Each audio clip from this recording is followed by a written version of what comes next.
can musicians be productive in music business? Musicians, why is this question is that musicians is always like a safe, no, we are creative, so leave me alone. Let me handle my songwriting abilities. I'm a performer. Let me perform. Let me not do business. I leave the business to the other people to handle. What is my answer to that? Right after break. This is a Christopher Odiley's notebook, brought to you by Morgeez Records. Check out morgeez.com for more info.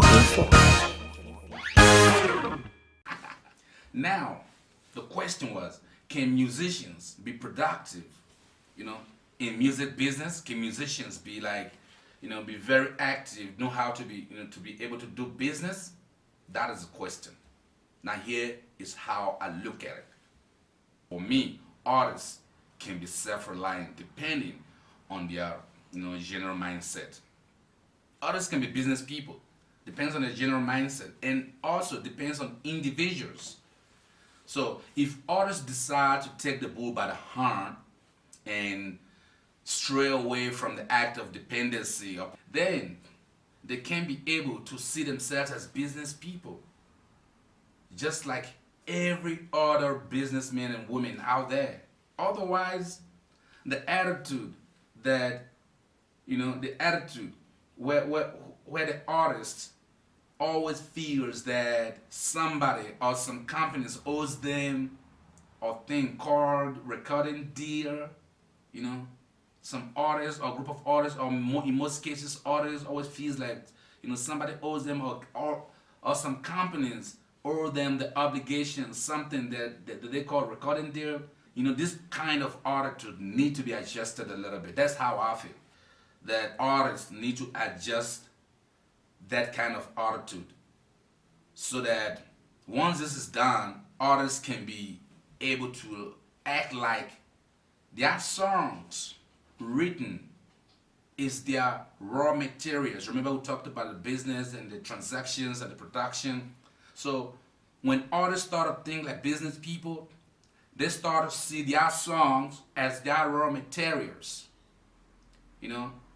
which they should produce into music, which in turn is now their manufactured goods.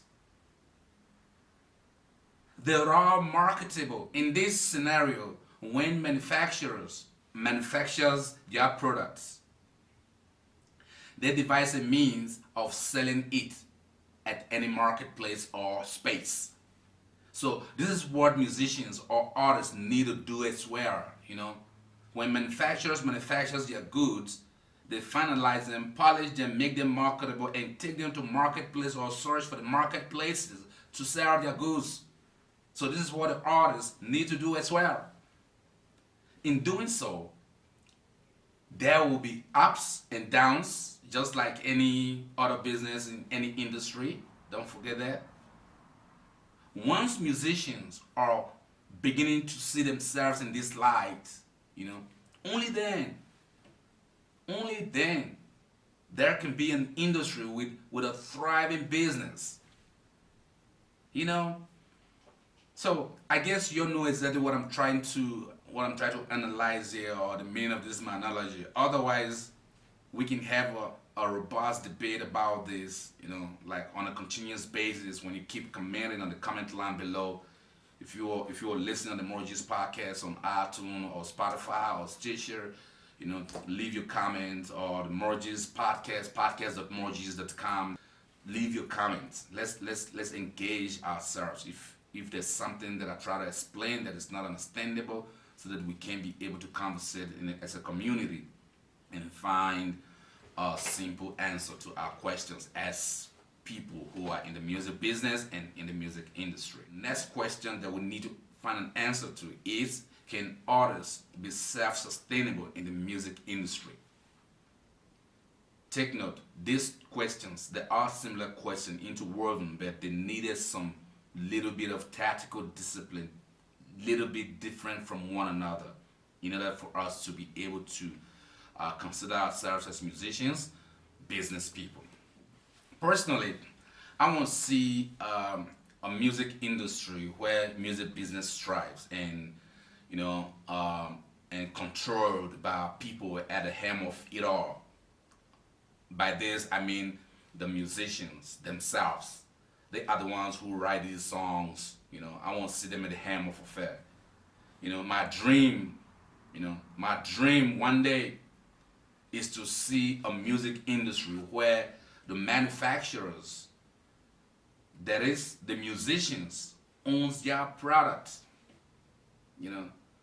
By this I mean that when musicians start taking responsibility and seeing themselves as entrepreneurs, as business people, they can be able to manufacture, offer service to one another, and own their own products, which is often referred to as master copies. Straight away, you don't need to wait like years and years and sign some deals that you never understood in the first place. Like every business, some of the feat seems unattainable, but in reality, they are very much attainable. Quite clearly, as long as musicians or recording artists do not sign any 360-degree contract with any entity. Yes, I mean any entity. No 360-degree contract with any company. Yes, they can focus on both the business and their craft and become best of both worlds. Remember that? What we say, best of both worlds. This is exactly what musicians need to do right now. So this is a call, this is an official call for self-sustainability, and this call has become very imperative, especially as we often see musicians, scouting everywhere for record deals from some firms called record labels. Firms are commercial entities whose main purpose of establishment is make profit anyway. So when musicians cut these 360-degree deals with record companies and begin to complain of rip-offs after some years of signing these kind of deals, for me, it's as ridiculous act as they come. So the best option was never to sign any deal anyway, or sign anything that you would rather regret now or later. Hence, an independent music industry with independent music business entrepreneurs will make all the difference, and in fact create an opportunity or create an attractive business or music business world that everyone involved would definitely share it for the rest of their lives or for the rest of our lives. All right, folks, there you have it. Let me tell you something. I am beaming with smiles today because, in some cases, sometimes, or in most cases, sometimes we musicians, we don't pray, we don't even talk to God, we just wake up and start doing things that sometimes we don't even understand. So, I'm happy today because I think God has actually answered my prayer for the fact that I'm able to come back, with the Christopher Odiley's notebook, the book of music business knowledge, to share with all you. It is my pleasure and honor to be back with you again, and I hope I stay with you forever this time. And thank you very much for watching. Thank you very much for listening. Thank you very much for choosing the Christopher Odiley's notebook. Most of all, thank you very much for hooking up with the morgeezpodcast. Until next time, I remain your host, Christopher Odiley, creator and presenter of the Christopher Odiley's notebook on the morgeezpodcast. Peace!